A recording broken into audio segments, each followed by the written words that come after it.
Paddington 2, Chapter 19, and we've got Peter in this one as well. Paddington on the run. Paddington ran until he could run no longer. He found himself on a busy main road and stopped to catch his breath just as a police car sped by. The sound of the siren made him jump. What if the police had discovered he was a fugitive and they were already after him? Paddington ducked out of sight down an alley, desperately looking for somewhere to hide. Then he spotted a phone box and had an idea.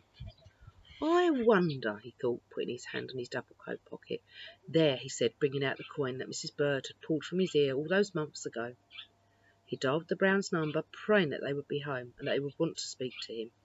The pips went, and Paddington put his coin in the slot. Hello? Jonathan's voice rang out loud and clear. Paddington was so excited he started to speak right away. Hello, Jonathan, it's Pad. But Jonathan's voice cut him off. You've reached the Brown residence. Then Judy's voice said, We're not in, but please leave a message. Then the answer phone beeped. Paddington slumped against the phone. He hadn't got through to the Browns after all. It was merely their answer phone. Hello, he said wearily. It's me, Paddington. I hope you don't mind me calling. He imagined his voice echoing down the empty hallway of number 32 Windsor Gardens, his old home. I just wanted to let you know that I've broken out of prison, and well, I suppose I'm on the run. I didn't really mean to, but Knuckles said if we broke out it would help me clear my name, and then I could come home. But he's gone now, and I'm on my own. I really don't know why I'm calling you, but I suppose I wanted to say goodbye. If only he'd known that the Browns had been out all night putting up more posters to attempt to bring him home. But Paddington had no idea that the Browns still cared about him, so he put the receiver down. He slowly turned and opened the door of the phone box. He stared at the ground and his shoulders drooping. The wind was getting up and it was cold and dreary. Where was he going to go now? How would he ever find another family like the Browns? He began to trudge down the road, his paws sunk deep in his duffel coat pockets. He could not ever remember feeling this miserable. Just as he'd given up all hope, he heard the sound of the phone ringing. He looked up, and it was coming from the telephone box where he had made his call to the Browns. Without stopping to think, Paddington raced back to answer it. Paddington? Said an anxious, familiar voice. Mrs. Brown! Cried Paddington. Yes, it's Paddington.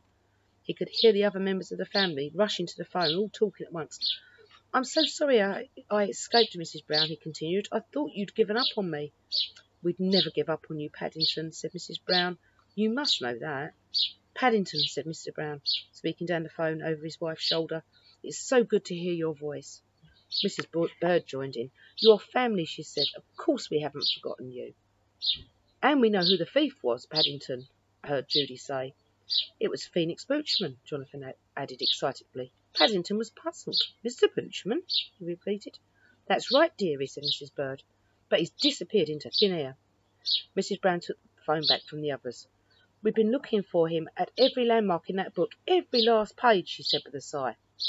Will all your dreams come true? Said Paddington dreamily. Why did you say that? Asked Mrs. Brown. It was written on the back of the pop-up book, said Paddington. That's why I thought it would be the perfect present for Aunt Lucy. I've seen those words before, said Judy. Where? Asked Jonathan. At the fair, said Judy, sounding suddenly excited.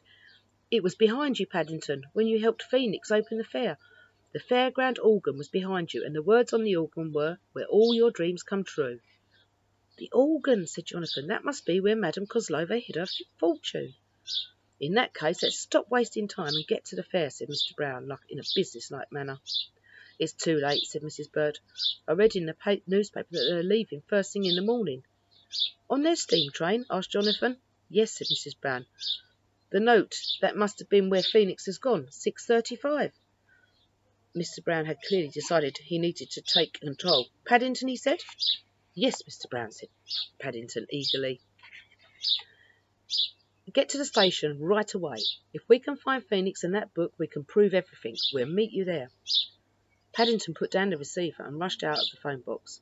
This time he was beaming from ear to ear. The Browns didn't forget me, he said to himself, and they're going to help me clear my name. I need to get to the railway station as fast as I can. He stuck out a paw, trying to hitch a ride from passers-by, but no one would stop for him. He tried again and again with no luck. Just as he was about to give up hope, Fred Barnes, the dustbin man, came past. "Mr. Barnes," shouted Paddington, "you couldn't give me a lift, could you?" "Oh, Paddington, good to see you." "Of course I'll give you a lift," said Fred. "It's thanks to you I passed my exams, so this is my last day on the bins. It's a cabby life for me." "So tell me, sir, where do you want to go?" he said with a grin. "To the station," cried Paddington, "as fast as you can."